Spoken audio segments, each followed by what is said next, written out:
Okay, so let's continue our journey towards understanding and learning what embedded systems is um, through this lens of SoC.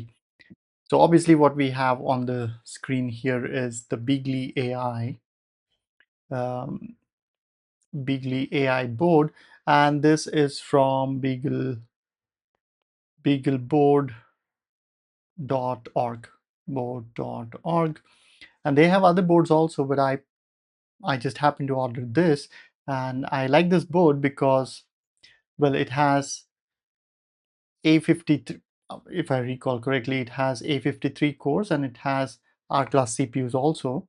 And as we'll discover in the documentation shortly, the SoC is fairly complex. It has many different components within it. The other thing that I absolutely love about this board is that it has got this 40-pin header here. There is a UART also. Which one is the UART? This is the fan, so this is not that. One of these is the UART. I don't recall, but one of them is the UART, and then on the UART we can see prints, which as we do our experiments, we'll kind of discover that. Anyways, then it has the Wi-Fi capabilities. Then one of these is the power management IC. I believe that is this. We'll talk about those also. All the documentation for this board is out in the open. That is what I like. And then there is this JTAG. So JTAG is, well, Joint Test Action Group. That's the expansion. But the idea is this is a debug port. You can go and look at inside the system using this port, something that we'll touch upon in this course. Well, there is an SD card here where the operating system files are, and it boots at some point. It boots from at the SD card. This is then the debug interface, which is called the power management IC. We'll talk about that as well. Then there are a lot of other ports. I like the fact that the documentation is very open, and it, as a result, enables learning embedded system. Um, yeah, okay. So now what I wanted to go towards is the documentation for this. And as we go through the documentation, well, this is just an introduction, so we'll just pick up whatever documentation we get. And what I want to show you is what an SoC really internally looks like. And this is a fairly complex SoC. So goes back to that point of this being a proxy to complex systems out there, complex SoCs out there. Okay, so let me then go to Chrome and, well, Spider-Man. Well, I was searching for that, but anyways, so Beagle AI board. So I just search for that, and down here I go to the official documentation. So the path that you can go to directly is this, which is beagleboard.org/boards/beagle-AI. Now that said, let me go ahead and visit that path. And okay, so we should land on a page like this, and what we are interested in is essentially what we are interested in is the documentation. Now there are a lot of examples here. These are the features, so let's just take a look at that. So, well, first off, it has 64-bit ARM Cortex-A53 CPU, and it has 4 cores. So it's a quad-core system. It has 4 cores.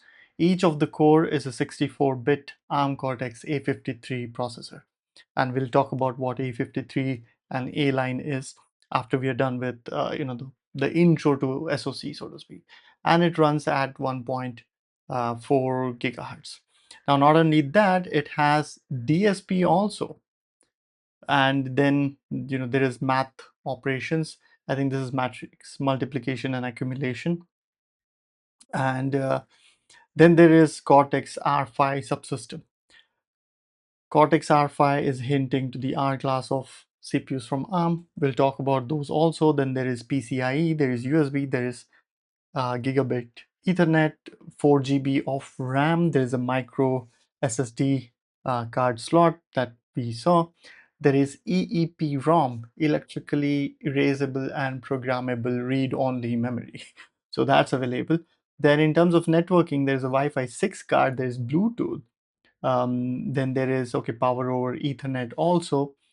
Uh, then there is micro HDMI, MIPI DSI. So MIPI is another standard for screen and cameras, I believe, protocol effectively. Then we have USB 3, USB 2. There is the UART, and then there is the JTAG connector. So right off the bat, what you can see here is that not only is this SoC very complex, it also offers us all of the complicated peripherals, USB, PCIe, Ethernet, and all of that. So if you are interested in attempting to program those, the board serves that purpose. Again, by the way, even though I'm all song and dance about the board, this is not sponsored or funded and none of that. It's just that I like this board, and the only reason I like it is the documentation, the files, manufacturing, the design files are open also. Okay, so what was I after? So this is the GPIO that we don't care about right now. I am wanting to look at the documentation. So maybe I'll just click on documentation. Let's see where that oh, that's the general one. Don't want that. Um, let's see. Okay, documentation. So let me click this and then go to the documentation. Great. So introduction, quick start. I'm looking for files straight up. So do we have files, support, demos, design and specification? So let me go to design and specification. And okay, here we have this. So the actual name of the SoC is the TIAM67. That's the name of the system on the chip that sits on the board. So the board is Beagle AI. The SoC on top of it is TIAM67. Now you can see that this SoC is at the center, and again what that SoC is. Okay, where is the preview? There is no preview. Perfect. So let me now do some complicated stuff and see if I can get the preview. Hello, yes. So this is what we are talking about. Like this is the SoC. And if I were to go back, okay, so this SoC then connects to the power management IC, some other stuff, then HDMI, gigabit Ethernet, USB 3, Wi-Fi, RTC, real-time clock, some voltage isolation, a lot of other things here, JTAG, and all of this will make sense. You don't have to understand it right away, but then this is what I wanted to show you, that internally this SoC is so complex. It has too many things inside of it. So if you see, this is how do I, well, first off, let me see if I can get rid of myself. Yeah, nice. Okay, so let's go full screen. Okay, hello. Okay, oh, bye bye. Okay, sorry about that, but what I wanted to show was, so if you see the application cores, there are 4 of those, 1, 2, 3, and 4. All of them are A53. Now the colors, we'll come to colors later. But if you see, there is R5F, Cortex-R5F CPU, which is on the MCU channel with FFI. Don't know what that is, but we'll figure that out. Then there is another 2 sets of our Cortex-R cores, one for device management, one for runtime management. Then there is system memory, that is 256 KB of SRAM. Then there is LPDDR4. There is some SD, GPMC, some multimedia subsystem.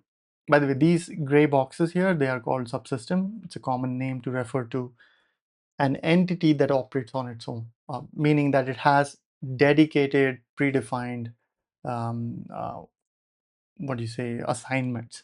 or roles and responsibilities.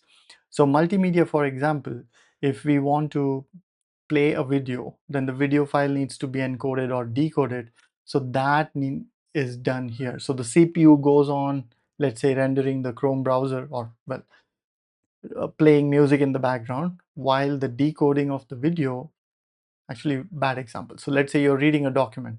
So the reading of, like, the presenting of the document, that all, the app rendering, that all is handled by the A-class CPUs, and the video decoding or encoding would be done by a dedicated hardware. The way we have GPUs to do the graphics rendering, well, we also have the video encode and decode. Anyway, so there are many subsystems in here, and then there is UART, SPI, CAN, I2C, then GPIO, general connectivity. There is Ethernet, SPI, UART, CAN, whatnot. And then there is like a security subsystem also, and then there are some system services. But the idea here is that this seemingly innocent looking SoC, and where is the preview? Well, maybe here. Okay, so this seemingly innocent looking chip here is extremely complex in its design internally. That was the whole point. And let's go, let me just minimize this, and okay. So that was the point, that the SoC is complex, it has many components within it, and then all of them talk to each other to effectively allow us to do many things at once. And we'll talk about all of that also. So for now, let me just stop here. Then this was like a quick overview of what the SoC is. And what I now want to go towards is how we can imagine different subsystems talking to each other. What's the mental framework for that? And then we'll talk about different processor types. All right, so with this, I'll catch you in the next one.